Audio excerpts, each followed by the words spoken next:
Hello, everyone. I'm happy to be back with another young Indian smiling, part of the Voice of the Young series. Right now, we have with us Dhruv Kumar. Let's listen to him. Over to you, Dhruv. So, hi, sir. Thank you for inviting me to this podcast. Just start my journey. I'm from Delhi NCR. I used to be a very below average student in 10th class. I got 60% in my three boards. Excellently, I got good marks in my 10 boards. Then I was a COVID batch student. So, in 11th class, I started preparing for JEE. And when I was in 6th, 7th class, I I come from a family background. My family background, I come from business family. So I have no one near me who just got into very prestigious colleges or anything. So when I was 6th, 7th class, I used to go coaching center, and everyone used to respect some type of people. Those people from IITs. And as a kid, I always used to look at them and I used to say, why are they like this? Like, why are they getting itna respect and these things? So I was in 11th class. I took PCM, non-science, non-med, and I started preparing JEE on online mode. I enrolled in. I won't take the name of the coaching institute. Obviously, I joined in Kota, and for 1.5 years, I was just preparing for my exam. And in between, I left my preparation as well. Due at that time, my board pattern got changed. We have MCQ and these things. So due to pressure, mental stress, all those things, I left my preparation. And I gave my exam of J. In boards, I got 76%. And with that gave J, I got 90 percentile. I got surprised. And for 2 months, we got a break due to COVID. And I prepared again and again. And in second attempt, I got 19 percentile. And mathematics, I got 100 percentile. Wow. That ignited that ignited my interest in the mathematical research. Then I went into IIT Roorkee for my BS program, basic economics program with computers and electives. There I felt this engineering field, this corporate field, not for me, not at all. One fine day, the dean of my college, I had a good relation with him, called me and said, Dhruv, in the specific words he said, बेटा तू engineering छोड़ दे it's not for you academia में जाए as a student I just said okay sir next day I left the college went to my home and said mummy मुझे engineering नहीं करनी I took a drop in the drop period I joined IIT Delhi in IIT Delhi I was researching on the multi-rates theory of mathematics there I presented my paper on 29th August 2023 in front of Indian Mathematical Society. And that was my beginning point in the academy. And apart from that, I joined Gokhale Institute for my undergrad. It's I love this college. This college is heaven for researchers, for social economics, all this. And when I came here, I came with a very straightforward mindset. I want to go for masters. I want to go into Indian Statistical Institute with the mindset. I want to do statistics. I love stats, maths, these things. One semester passed. I realized we have lots of things in the Indian economy. And I started exploring monetary policies, fiscal policies, these things. And one fine day, electoral bonds things came into play. In 2024 only, in the Feb month, I started reading about that. And with the help of my few professors, I was just diving into this all these things. And for almost 6, 7 months, I was consistently researching on this topic. And I'm about to publish my papers in EPW in next 1 2 months. And in electoral bonds, I found out what corporates are doing in our Indian economy.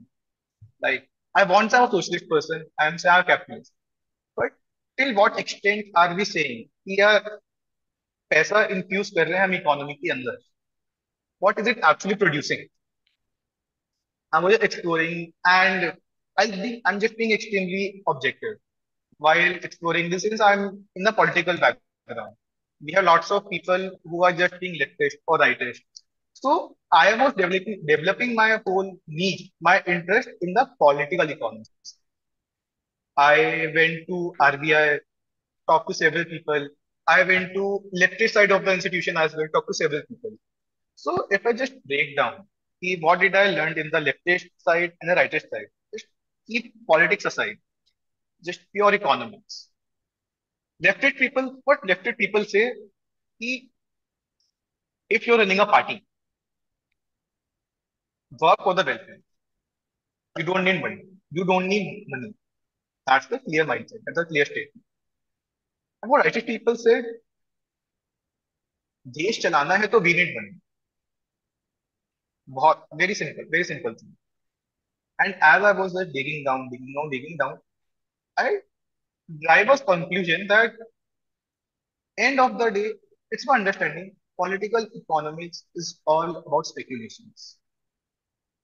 If we both are having a debate, this XYZ party is doing something for good or bad, we both can present our facts. But at a point, we both are convincing with each other, but we can't conclude. Because end of the day, it's our interpretations or understanding on everything. So I figured out political economics is political analysis is more or less is just about speculations and your interpretations. You're it's like you're correct and wrong at the same time. And that's all. And I draw like expanded my horizon in the macroeconomics. I recently published my paper on fiscal policy and monetary policies. There I found a new gap in patient targeting. I read about Ujit Patel and Chithambaram controversy about inflation and all these things. And what is happening in the world economy right now, my analysis says the debt crisis is the thing what we can expect in the next decade. We don't know, like lots of things are going in economy, geopolitics. But this is my like whole journey from statistics to political economy now to macroeconomics. Just sum So up how did in a you brief. manage this journey? It's a very fascinating and intriguing journey. Certainly wouldn't have been possible when I was your age, but today it is possible. So tell us, what is the secret behind ability to bounce from one place to another? Just keep exploring and finding things. How do you manage it?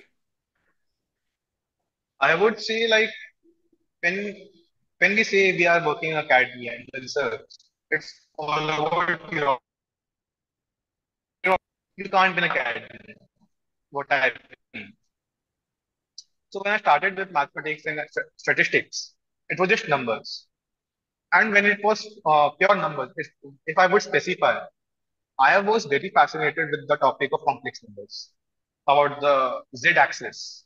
When I was just exploring the part of Fibonacci and everyone, Middle East mathematicians in the 1600 and all those things, I figured out like through that area, I figured out there were lots of political influence at that time as well. If you see in the mathematics field as well in that time, like thousands of years ago, British mathematicians were not very recognized. There was always a thing Middle East mathematicians, British mathematicians, English mathematicians, American mathematicians, French mathematicians. All these people, these people had talent, but they were just divided by the boundaries. So through there, I got the idea what politics is, like theoretical politics. I didn't have this subject in my 11th, 12th about political economy, all these things. I just started exploring from that area. Then coming back to this present time, I was just exploring current election scenarios and all these things and electoral bonds. Even before that, since I'm in Gokhale Institute, it's all about economics and Indian welfare, everything. So even here, I worked on few projects, little projects with my professors, where I analyzed Maharashtra's local policies, local level Amravati's local policies, all these things. So that actually ignited my interest for political economy. And when I was exploring political economics, obviously I have to study the whole demography, whole everything about this on my country, India. of India. Mm. So India, when I saw the macroeconomic aspect, when I saw the inflation aspect, how inflation is affecting everything. When I see just because like if we see Keynesian models, what Keynesian models say, the main area what India should focus on now is inflation targeting. Now that's the triggering point for me. I switched from political economics to macroeconomics. Okay. All right. Tell us about this paper you have written. What is the theme? What are your points? Which will be published. I mean, it's quite a job thing to publish such a paper. Tell us about it. Okay, so it's a bit political, and I'll Right. just be extremely objective. So what's my opinion is XY if XY party is ruling 20 states, AB party is ruling 5 states, and G party is ruling 1 state. Now it's very simple mathematics. If a party is ruling 20 states, then it needs more funds to run everything. And if you ask me why you need funds, okay, very simple analysis. If a state is having an election in urban area, if we see it costs 1500 rupees approximately for 1500 per vote to gather a vote. Normally, like you need to pay 1500 if you want to get one vote. In rural areas, it's around 700 rupees. So you need money to run political campaigns and all those things. Keep the factor of corruption all aside. Simple mathematics. And if we see XY party is having thousand rupees to run 20 states and to run 20 states, and AB party is having 700 rupees to run 5 states, then what's the mathematics है? एक party को 700 रुपए लग रहे हैं पांच state run करने के लिए and दूसरे को लग रहे हैं 1000 रुपए 20 स्टेट रन करने के लिए. It's like both of these parties are doing corruption. Who is worse? Just Okay. like that. That's your paper. Yeah, and no, that's the basic idea. Okay. Now, what I did, I took every single company that was given electoral bonds, every single company. Uh, there were 2 days. The date when the bond is purchased, and second is the date when that bond is redeemed. I made nuance, and on each and every single date, I went to the Google News of the like general every single newspaper and of particular news of that company and saw is there any correlation between the date of purchase and any big activity happening with that company. And on my surprise, it took me around 5 months, endless nights to make an Excel sheet, and I figured out around 322 relations, 322 relations where there was a direct correlation when a party was getting a funding, and next day something big happened to them, like CBI inquiry, CBI case, or something. And I was so surprised about that. Really? And this is my first finding. Yeah. Yeah. And my second finding is I took sectoral analysis. Okay. Now, if we see Nifty ka pura chart, one particular sector which gained the maximum number of engagement in the particular year is energy sector. If we see Nifty energy, in the year 2019 to 23, it's the maximum जहाँ पे सबसे grow कर रहा है. And to my surprise, most of the energy companies in that sector have something to do with those parties. Second was real estate. Real estate is the second most largest grown sector in the Nifty itself. Similarly was that. So these are my three major findings, which I am backing my paper. Okay. All right. Wonderful. Um, I'm actually very intrigued because I find that you can easily jump from place to place and come to conclusions which people of your age normally don't do. Okay. So there is something going on there, and I just want to know what is going on, but you don't know yourself what's going on. You're just doing it, right? What is it that gives you this agility to go from one topic to another and come up with something? that is logical and works. Anyway, tell us what you think your future will be. Down the line, I break my future into two parts. Down the line after 60 years and down the line after 40 years. If I say 60 years, after 60 years, I want to earn money. That's a very, very simple logic. I do want to earn money, but after 60 years, I just want to buy a very, very small, like small hut type in a remote area in India itself, something in hill stations and all. And I want to start a school, just a school, Okay, where fine. I have tuition with students. But let's talk more about the next 10 years, not in your retirement. Yeah, next 10 years. Yeah, yeah, that's why I said I'm breaking down into two parts. Yeah, If I say next 10 years, I'm in next 10 years, like I want to go for my master's in IG idea in macroeconomics, and I want to go for RBI RBI. in the DEP, yeah, DEPR Department of Policy Research, and Wow. I want to contribute in the policy making of this country. Ah, And the idea in my mind, I want to contribute to the patient targeting side of of the current scenario, what we are facing. okay. I'm not saying I know a lot about this. I'm still studying. I'm still writing papers on it. I'm still writing articles. I recently wrote an article on the de-dollarization where I show linkages between how China is accumulating gold in this current scenario and how superpower is shifting from USA to China. Okay. So I want to work in that area the next 10, 20 years. All right. Fine. So you want to be, you will be an economist, right? Of some type, macro probably, right? Macroeconomist. Yeah, Yeah. yeah, definitely. So you finally found your niche, right? But who Yeah, knows it took what? quite a while.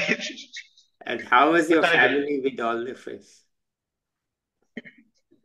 Family, like, they support me, obviously. I'm a single child, they support me a lot. But at the same time, like, what my family feels, that I should stand on my own legs. Yeah. I said, yeah, I'm getting average marks. You are happy. I'm making some amount of money with some few things my side hustle I'm doing. So, okay. I'm doing things. Give me some time, 3, 4 years. Let me find out what I want to do. Then, जैसा बोलोगे कर लूंगा. Okay. Okay. They're fine with that. They're fine with it. All right. Wonderful. Anything else you want to add here? Uh, I would like to have your opinion, like if you don't mind, like since I saw your background, what's your opinion on the current Indian economy and the world economy? And if we see 2047 Viksit Bharat mission, what do you feel the actual picture? Can India achieve that? And I want to know your opinions on the current scenario. Well, let me back it up by saying that 3 years ago, I wrote a book called India 2047 before much of this excitement started. That book, its main job was to remove the constraints to our growth. You know, I think, in any situation, you have opportunities and constraints. Right? Constraints are limiting you. Now, most of the people, I thought they only talk about opportunities. But if you remove the constraints, you are an economist, your opportunity set increases, right? So my focus in that was remove the constraints that you are facing. Focus on the constraints in the next 10 to 15 years and work on removing them. Now, that advice is actually not very welcome because most people don't think like that. That look, So, sir, what are the constraints in your opinion? okay, hang on, let me come to one specific thing. Okay, so now what happened last year, I wrote what I called them non-official development goals. I wrote 10 goals for 2047. This is the 10, I think it's now 11 goals, right? These are the 10 or 11 goals for 2047 so that we know where we are heading, right? So that we can keep track of the progress. Now, governments don't think of 2047, they talk, but they really want to win the next election, as you know. And so they talk of 2047, but what they want is to win the next election, all parties. So that is my two analytical pieces are the analysis in that book and the goals. And I am about to sit down in 2025 and merge the two so that we have an understanding of what the long-term goal. I tend to think of long-term, okay, not short-term. I also will talk to you about one short-term thing. That what is the long-run objective? Because this is what's missing in Indian discussions and analysis, and we can never expect it from any government. Okay. So, how shall we map the activities to the goals? Do we know that there are enough activities to support each particular goal? And of course, there should be discussion about the goals, and there isn't any. When it comes down to what is concrete or meaningful, there's no discussion. People just talk in thin air. Oh, we'll be like this. We'll be the world's greatest superpower. We'll be this. They're meaningless. That's just hype. Believing, and you start believing your own propaganda. So that's no use. So anyway, so that is where my thinking is going. I think in terms of current situation today, um, we are missing the greatest opportunity of our lives, and that is to create jobs for young people. We are failing in two ways. One, there was an article the other day which said that India has too many people looking for a job, and there are jobs for which there are nobody qualified available. So we are in a very difficult, in the end, the job is the key social economic goal. People need jobs. We can't tell everybody to be entrepreneurs. They are entrepreneurs. We need jobs. We don't have enough jobs for people who get a lousy education in our government schools. They give a lousy education. Why don't you admit it? You read Pratham's report and you will see that they say that the average fifth standard student cannot do first standard problems, right? And seventh standard students cannot do third standard mathematics. So what is the thing that you are doing? You are not training them in any way to think. Now I know you don't need mathematics to be a Uber driver, but the training of the mind is missing. Now we are doing lousy job in education, and then they are 17, 18 years old. They need money because the parents are not well off. They want a job. They don't care what the job is. They need income, right? And the economy we are not doing that. Instead, what happens to them is they show up in and live when they're 20 years old, they do menial jobs in slums. Okay. This is the only option they have. They're managing somehow, but they're living in tight conditions. And this will not change. Because on the one hand, we are not educating them. And on the other hand, people who go to college, as Narayan Murthy said, 30% of India's engineering graduates are employable. The 70% have just wasted their time. So again, our education system is not really producing, we're just producing people, right? But we are not producing qualified, educated people. And if we don't do that, they will never be able to earn good money. And they will never be able to be productive. Okay. And the employers actually won't now, when you look at the work culture, also we haven't developed in big factories. We are inviting FDI and we get them here. And what does Apple find? That 50% of its output in Chennai doesn't meet its world-class specification. Now I can say, well, this, that, and all. But we are not competitive in our industry. We cannot compete. And then in research and development also, we are far behind. You read any article on batteries or on EV, We are nowhere in the picture. I talk to people who have done PhD, now even in science, astrophysics. I ask them, where is India in astrophysics? They say, sir, I'm sorry to say it's nowhere. So we are getting left behind. Even though our GDP is rising, and that's good, but our GDP growth rate should be 10%. 6.5% won't do it. We need 10%. Right? And people say, oh, GDP is outdated, the GDP is meaningless. I say, come on, guys. GDP is not a measure of happiness, it is not a measure of well being, it is a measure of the output. And that output will create jobs. So I think we are missing the boat. We are doing okay for people living in big cities, well off people. They are surrounded by low income people who serve them in many ways. So you can get anything delivered to your home in 10, 15 minutes, which you can't get anywhere else. But because you have low income people who are willing to do it for you. So your life is fine. You think, oh my God, I don't have to cook. I can just order in few minutes and pay on the phone. Nothing. The fellow delivers. I give him sometimes a tip. So you are living surrounded by low income people and they have no path to becoming high income. No path. So I think we are badly missing the boat in terms of being an economy in which my goal number one is that everybody should be reasonably well off. Of course, you have to define what is reasonable, and it's a subjective matter. But my goal number one is everybody should be reasonably well off by 2047. We are not going to meet that goal by today because just think we have this Narega, right? Okay, it's a subsidy. It's good. But what about the children who are being born today to Narega parents? What's their future? None. Because Narega barely gives them enough money to survive.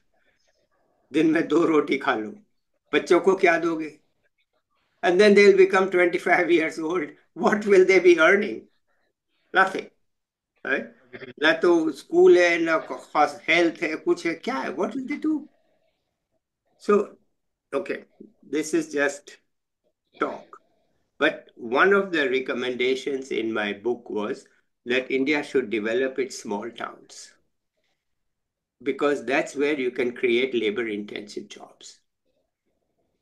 We focus only on villages and large cities. Large cities, we talk smart cities, 100 smart cities, all of them are large, right? Over 10 lakhs each, the large cities, okay, smart cities. We build metros, Pune, very nice looking metro. But we are investing heavily in large cities and we are throwing money at the villages without much return. Right? Because by now we should have been able to make, every day you read farmers are not making enough money, they're committing suicide, they are in debt. Why is and there's no answer. Nobody has any thought about it. So the only option is, as I see it, is for people to leave the villages and not go to large cities. Or not the only option, one option, good option. So we need to develop the small towns. Okay. And of course, I have now defined those towns as 1 lakh population in 2011 census, and we have focused on 3 states, Rajasthan, West Bengal, and Odisha. And I'm not a practical man, but we have set up a group of people, and we will have our NGO within 2 weeks. It's called Ecotech Innovators, and Ecotech Innovators will work to create jobs and increase incomes in these selected small towns in Rajasthan, West Bengal, and Odisha, and actually in few years to get to all such small towns. How to create jobs, how to increase incomes, be catalytic, grow what is already there. Don't just focus on bringing something new from outside because that's always capital intensive. Requires huge investment. Nobody is willing to invest in those areas. Right? Who's going to set up a factory in towns whose name nobody knows? So you go to those places and you see what the small and micro We call them enterprises. They are really just one woman doing something, father and son doing something. See how we can make them grow. And the money can come from the government loan funds. We provide technology and support. So ecotech, we bring new technology in what they are already doing. And we have some technologies that say, listen, if there is some barren land, nothing is growing in that town or in the villages nearby, let us introduce some new agriculture, horticulture, not agriculture. Horticulture means fruit trees and timber trees. Let's introduce some way to grow those there because we are not food short anymore. We are exporters of rice. So, but if we can grow some cash crop there, right? And then that incomes will rise and people will have a sustainable source because the fruit trees, if they grow in that barren land, they will give income for the next 10, 15, 20 years, a sustainable source of income. And if we our technology is such that it doesn't depend upon fertilizer, insecticides, and it's not just organic, it's now regenerative agriculture, natural agriculture. And it's not agriculture, it's horticulture. And the thing is, if you plant neem and imli, trees know how to grow. This is our thinking. Trees were growing hundreds of years ago. How did they grow? The thing is, we don't understand that, we are so obsessed. I mean, I was there when we were food short and in India. So we put fertilizer, insecticide, pesticides, not realizing that when it comes to fruit trees and timber trees, they were growing long ago. How did they grow? We were eating mangoes 200 years ago, right? How? Because we have forgotten that. And plus, we can still modernize it, but we don't. So we are going to do that. We are going in these towns and we're going to help women set up cooperatives. And one of my ideas was that, look, in every part of India, we have some food specialty. You go anywhere, they say, ये तो आपको यहाँ का खाना ही है. Why? Because we make it special. Okay, fine. You make it special, fine. What is it that you do here? We will teach you how to produce it at scale in a modern facility, market it in other towns. This we can teach you. And there are enough people who know how to set up women's cooperatives, right? It's not a rocket science. And there's money from the government. So we just have to go in and think about it and get it done. So this is our approach. And we are looking to involve young people in it. So that this thing is going to work for 25 years at least. We don't have a 3-year plan, 4-year plan, 5-year plan. We don't have a project. We have an idea that we will be there for the next 25 years. And as the town grows, the new buildings should be energy efficient. They should use local materials. We should solve the traffic problems before they become problems. We should put in ideas about bus service before the town becomes big. So as the town expands, we provide more and more services through our network of supporters. So we are today in India, you can be networked. And I am setting up this network of young, old, and mid-level people who will support us in whatever way they can in the next 25 years because they are going to be around. I'm going to be not there. So why should I think, oh my God, I'll do this? No politician of today is going to be around in 20, no leading politician is going to be active in 2047. So why don't they just realize that, look, we can't do it? I mean, let us give and that is partly why I have this channel, to give young people the power, to make them empowered, to come and talk. Because you are the guys who will be running the bloody country for the next 25 years. Or even, not today's PM, you think he's going to be PM in 2040? No, he's not, right? So whoever it is in the cabinet today will not be there in 2040. We know it. So why don't we give power to young people and bring them on board? So this is my view. Very, very Not critical, very, very saying, I'm going to do it. We're going to set up an organization. My job is to find, I'm not going to be the person doing it. I'm not a practical man. I'll find the money, I'll find the network resource. So if you have an engineering problem in the town, I have five of the world's top engineers with me. Send it to me on video, they will solve the problem and you are done, right? You have an issue in horticulture, I have experts. I have young people who say, sir, I'm dreaming to get something done. Please give me this land. I will do it. Right? So we need such, and India today has young people who are very bright, very hardworking, willing to spend some time, and I'm tapping those. So I'm being very, very practical about it, tapping the young people like you, and saying, listen, we will soon have our website. We'll have one-way WhatsApp group of supporters. There's no job description. You do what you can at the time when you think you can. Maybe in 5 years, you will have some thought and you'll say, oh, I read that's what you are doing. My cousin's friend can help you. So I'm actually looking for the network of each networked person. So if there are 300 people in my network, each of them has 300 people in his or her network. So I don't have 300 people, I have 300 times 300. So this is the approach. And what I think is that the governments of India, state and union, have reached their capacity to do what they can. They are not nimble enough, they are not quick enough. And India is not the only country. Many governments are not that nimble. Like I was just looking at China's one-child policy. And Mm, if you read it today with the benefit of hindsight, you realize that the birth rate was already falling in China when they put this policy. Okay. agree. And it was completely mistimed. Anyway, it was Mm, falling. And then when it fell to dangerous levels, they could not take it back.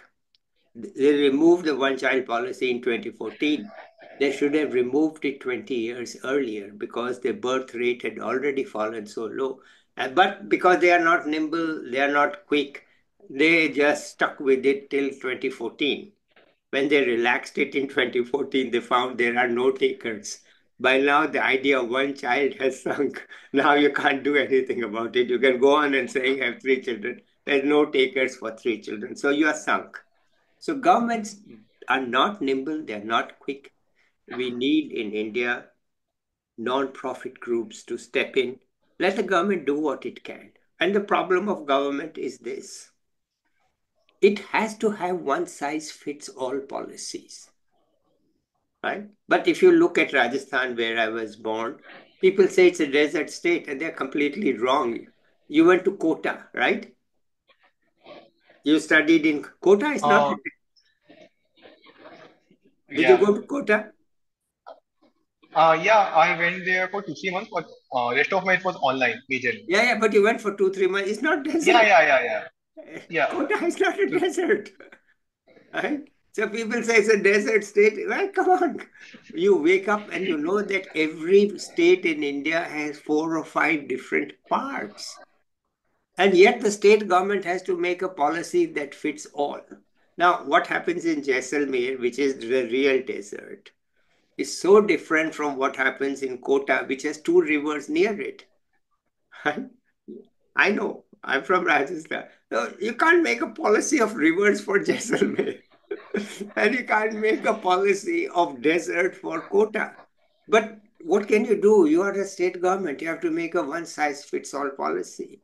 And even in a district, you can find that the soil is of one type in this part of the district and the soil is of another type in this part of the district.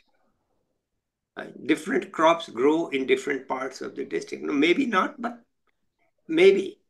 So you have to be nimble, you have to be quick, you have to be responsive, and the governments cannot be. I'm sorry.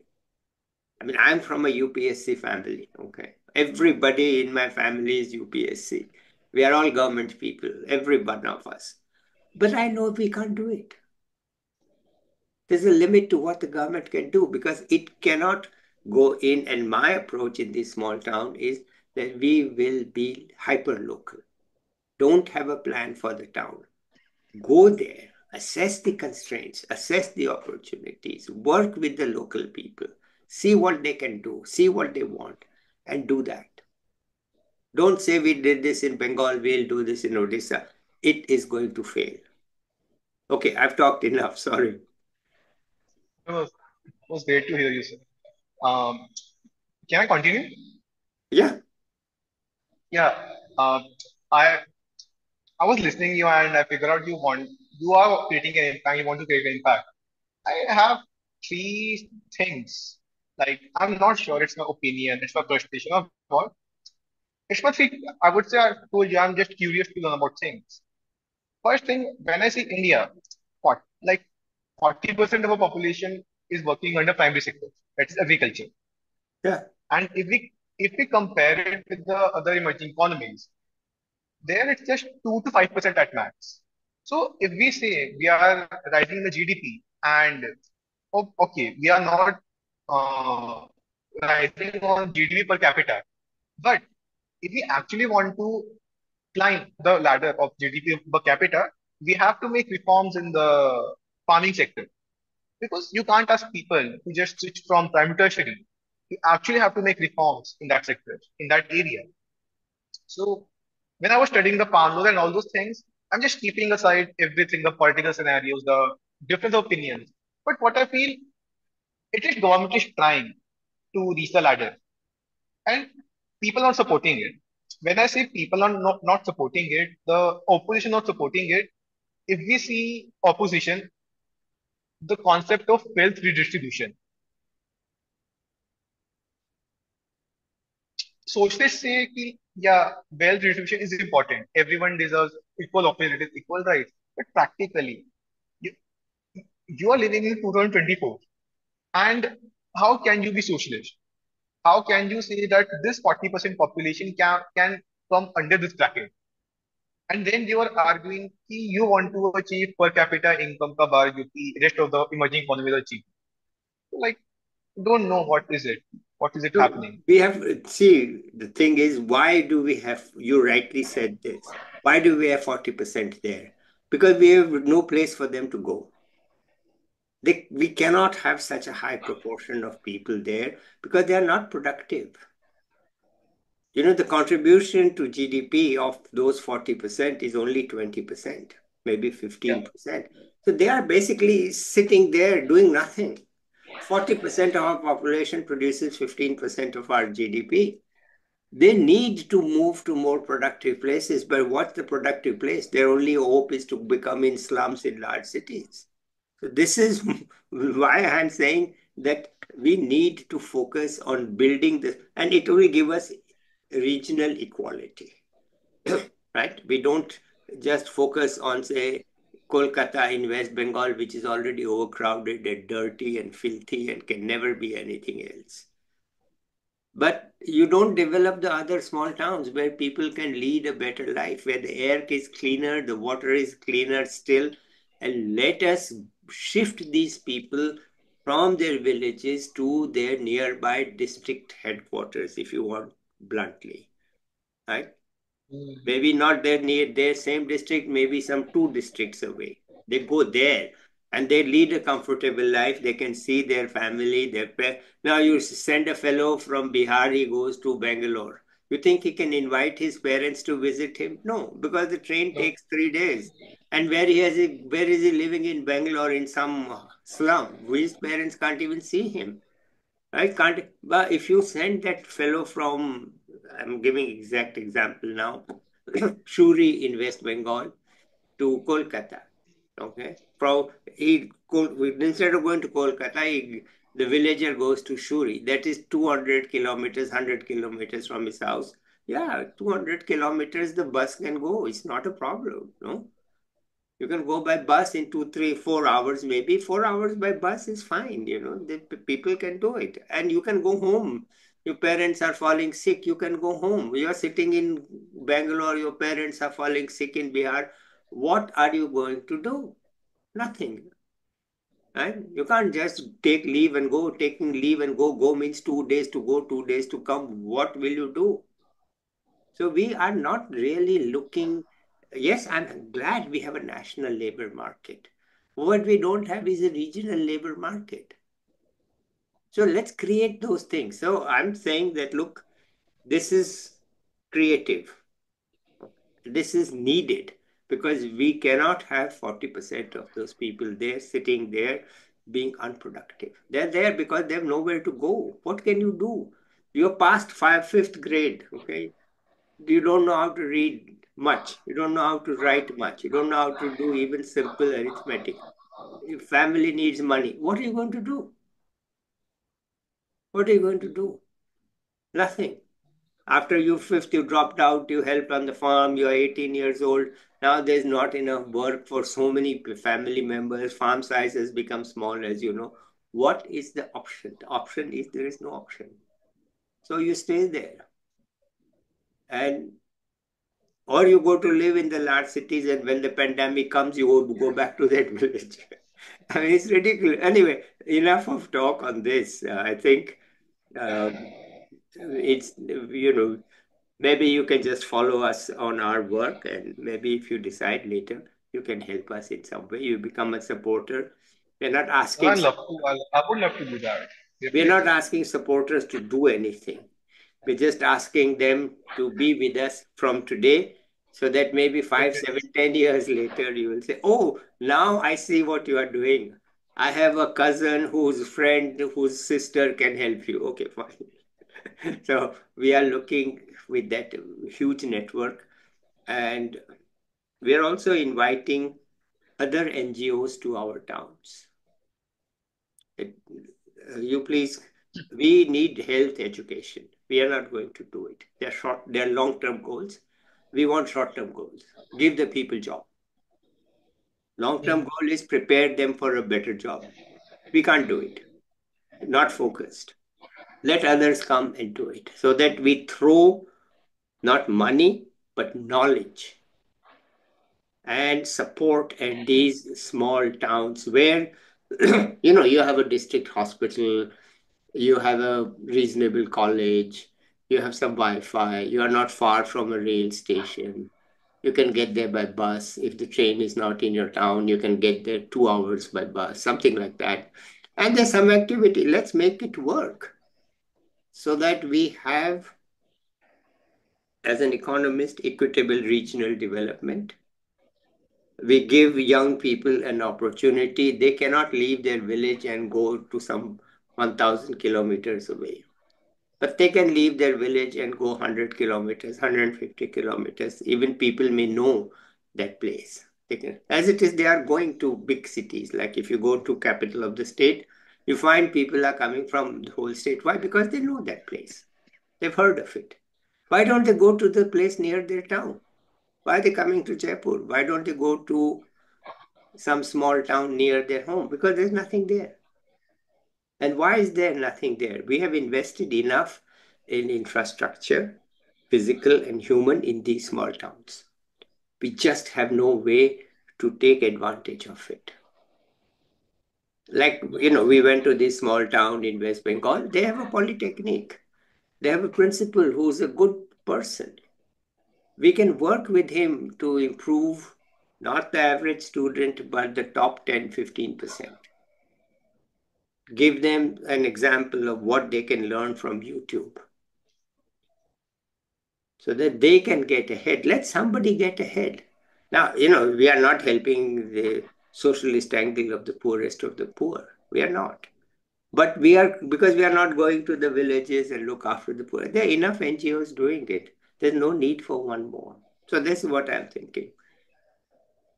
Okay, let's end this here today because I have the next person.